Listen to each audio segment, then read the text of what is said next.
Praise the lord. ప్రతి ఉదయము కుటుంబ క్షేమం కొరకు నమ్మి పలకవలసిన దేవుని 7 వాగ్దానములు. 2 సమూయేలు 7వ అధ్యాయం 29వ వచనం. నా కుటుంబము నిత్యము నీ సన్నిధిని ఉండునట్లుగా దాన్ని ఆశీర్వదించుము.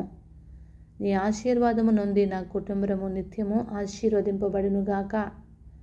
2 సంఖ్యాకాండము 6వ అధ్యాయం 24, 26 వచనాలు. యెహోవా నిన్ను ఆశీర్వదించి కాపాడునుగాక. యెహోవా నీకు తన సన్నిధి కాంతి ఉదయింపజేసి నీకు సమాధానము కలుగుజేయునుగాక. 3 కీర్తనలు 20వ అధ్యాయం 7వ వచనం. మన దేవుడైన యెహోవా నామమును బట్టి అతిశయపడుదుము. 4 కీర్తనలు 119వ అధ్యాయం 10, 11 వచనాలు. నా పూర్ణ హృదయముతో నిన్ను వెదికియున్నాను, నన్ను నీ ఆజ్ఞలు విడిచి తిరగనీయకుము. నీ ఎదుట పాపము చేయకుండునట్లు నా హృదయంలో నీ వాక్యము ఉంచుకొనియున్నాను. 5 కీర్తనలు 143వ అధ్యాయం 8వ వచనం.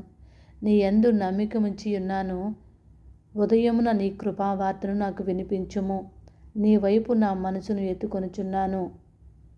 6 కీర్తనలు 149వ అధ్యాయం 4, 5 వచనాలు. యెహోవా తన ప్రజల యందు ప్రీతి గలవాడు, ఆయన దీనులను రక్షణతో అలంకరించును. భక్తులు ఘనత నుండి హర్షించుదురుగాక. వారు సంతోషభరితులై తమ పడకల మీద ఉత్సాహగానము చేయుదురుగాక. 7 కీర్తనలు 115, 14, 15 వచనాలు. భూమి ఆకాశములను సృజించిన యెహోవా చేత మీరు ఆశీర్వదింపబడునుగాక. ఆమేన్.